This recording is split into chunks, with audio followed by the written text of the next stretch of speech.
وہ یعنی کفار ہی ہیں جو کہتے تھے، وگرنہ ہم نے تو ادب مصطفیٰ صحابہ کی زندگی سے سیکھا ہے۔ صحابہ کیا کہتے تھے، صحابہ کے انداز کیا تھے؟ تم بتاؤ آخر کس طرح میرے آقا صلی اللہ علیہ وسلم کو اپنی مثل کہتے ہو؟ تم کس طرح حضور کی طرح ہو؟ کیا تمہاری نماز حضور کی طرح ہے؟ کیا تمہاری عبادت حضور کی طرح ہے؟ کیا تمہاری ذات حضور کی طرح ہے؟ کیا تمہاری آنکھیں حضور کی طرح ہیں؟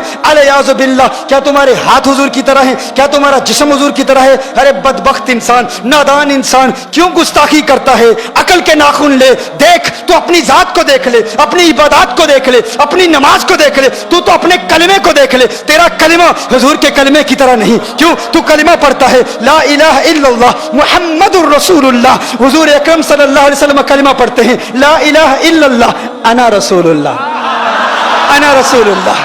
تو کہتا ہے لا الہ الا اللہ محمد الرسول اللہ، حضور کس طرح کلمہ پڑھتے ہیں لا الہ الا اللہ انا رسول اللہ، تیرا کلمہ حضور کے کلمے کی طرح نہیں، تو حضور کی طرح کیسے ہو سکتا ہے؟ اپنی عبادت پر غور کر، تو اپنی نماز پر غور کر، تو نماز پڑھتا ہے، تجھ پر کتنی نمازیں فرض ہیں؟ کتنی نمازیں فرض ہیں؟ تجھ پر 5 نمازیں فرض ہیں۔ حضور کے متعلق فرمایا وَمِنَ اللَّيْلِ فَتَحَجَّتْ بِهِ نَافِلَةً لَكَ، حضور پر تہجد بھی فرض ہے، تجھ پر 5 نمازیں فرض، مصطفیٰ کریم پر 6 نمازیں فرض، تیری نماز ان کی نماز کی طرح نہیں، تو ان کی طرح کیسے ہو سکتا ہے؟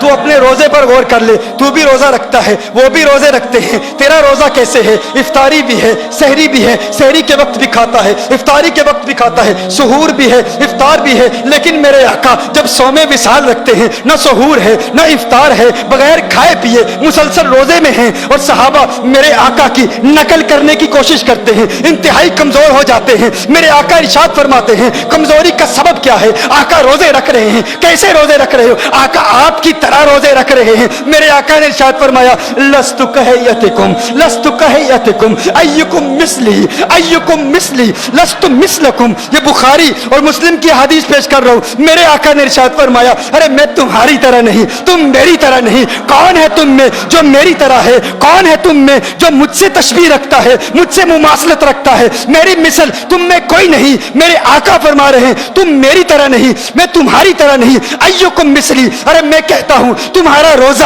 ان کے روزے کی طرح نہیں، تم ان کی طرح کیسے ہو سکتے ہو؟ تمہارا کلمہ ان کے کلمے کی طرح نہیں، تمہاری نماز ان کی نماز کی طرح نہیں، تمہارا روزہ ان کے روزے کی طرح نہیں، تمہاری زکوٰۃ ان کی زکوٰۃ کی طرح نہیں۔ تم پر زکوٰۃ فرض ہے، میرے آقا پر زکوٰۃ فرض نہیں ہے۔ تمہارے ارکان اسلام 5، آقا کے ارکان اسلام 4۔ ارے تمہارے ارکان اسلام آقا کے ارکان اسلام کی طرح نہیں، تم آقا کی طرح کیسے ہو سکتے ہو؟ ہاں؟ اور جانتے ہو آقا پر زکوٰۃ فرض کیوں نہیں ہے؟ آقا پر زکوٰۃ فرض کیوں نہیں ہے پتہ؟ زکوٰۃ کی ادائیگی کے لیے شرط یہ ہے کہ مالک کی ملک سے خارج ہو، نکل کر قابض کی ملک میں آ جائے۔ زکوٰۃ کی فرضیت کب ادا ہوتی ہے؟ جب مالک کی ملکیت سے نکلے اور قابض کی ملکیت میں آ جائے، جو اس پر قبضہ کرے وہ اس کا مالک بن جائے، تب زکوٰۃ ادا ہوتی ہے۔ یہ ادائیگی زکوٰۃ کے لیے شرط ہے۔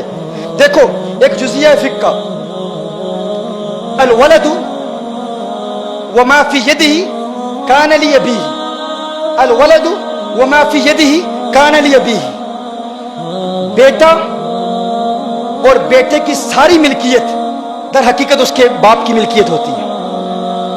بیٹے کے پاس جتنی دولت ہے نا، اسی لیے باپ اپنے بیٹے کو زکوٰۃ نہیں دے سکتا۔ باپ اپنے بیٹے کو زکوٰۃ کیوں نہیں دے سکتا؟ کیونکہ باپ اپنے بیٹے کو زکوٰۃ دے گا تو بیٹے کی جتنی بھی ملکیت ہے وہ در حقیقت باپ کی اپنی ہے، تو باپ جب اسے دے گا تو گویا کہ وہ اپنے آپ کو دے رہا ہے، اس کی ملکیت سے نکلے گی ہی نہیں۔ جب نکلے گی نہیں تو زکوٰۃ ادا نہیں ہوگی۔ اب سمجھ رہے میری بات؟